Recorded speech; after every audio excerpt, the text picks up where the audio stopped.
filling the lungs. Gyms across Britain are offering classes in an exercise discipline that just a few years ago was completely unheard of. Pilates, with its accent on stretching and strength, is an American import, but it has surprising roots going all the way back to the Isle of Man during the First World War.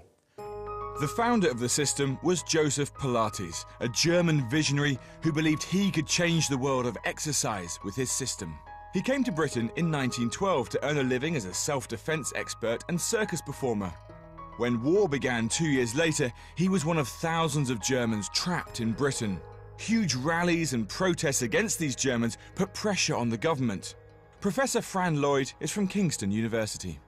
Suddenly there's this fear that we have enemies within, or what they referred to as the enemy aliens. It was very much stoked by public press, and the government decided to go down a route of internment, mass internment.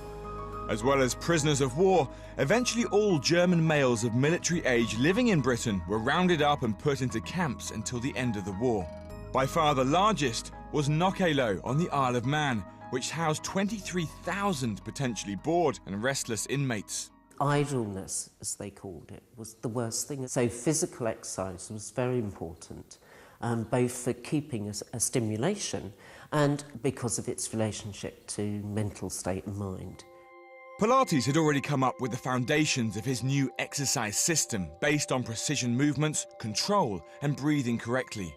The camp quite literally gave him a captive audience to perfect it. His Manx experience was fundamental to Pilates' subsequent development of the system which bears his name. The core concepts remained unchanged, exercising the whole body with precision, control and total focus. And it's believed even the sophisticated modern Pilates machines, which use springs to create resistance to muscles, may have their roots in the beds at the Isle of Man camp. Well, he had utility beds, those old-fashioned hospital beds. So you can imagine this is very like a bed spring. The brilliance of it is that he realised that you could use the resistance both backwards and forwards.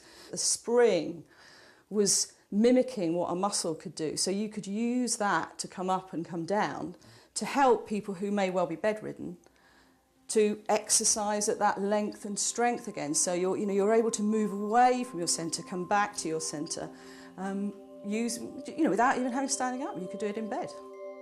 Joseph Pilates died in the mid-60s, well before his exercise system spread worldwide.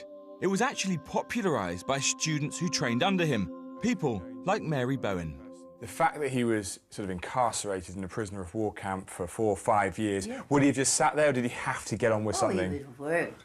He was probably the most singularly focused man on one subject of anybody I've ever known. Yeah. He had organized everybody to exercise. And, I think he'd have a good time. I never heard anything about that he suffered over that. I think he made use of it. Lifting, breathing in. Pilates is now everywhere. Even here in Britain, the country that imprisoned its founder, Pilates is carried out in sports centres, gyms and village halls right across the nation. Joseph Pilates took years to perfect the system he first developed on the Isle of Man. And of course it took much longer for it to spread worldwide. But it's certainly true his years in the internment camp played a vital role in its evolution.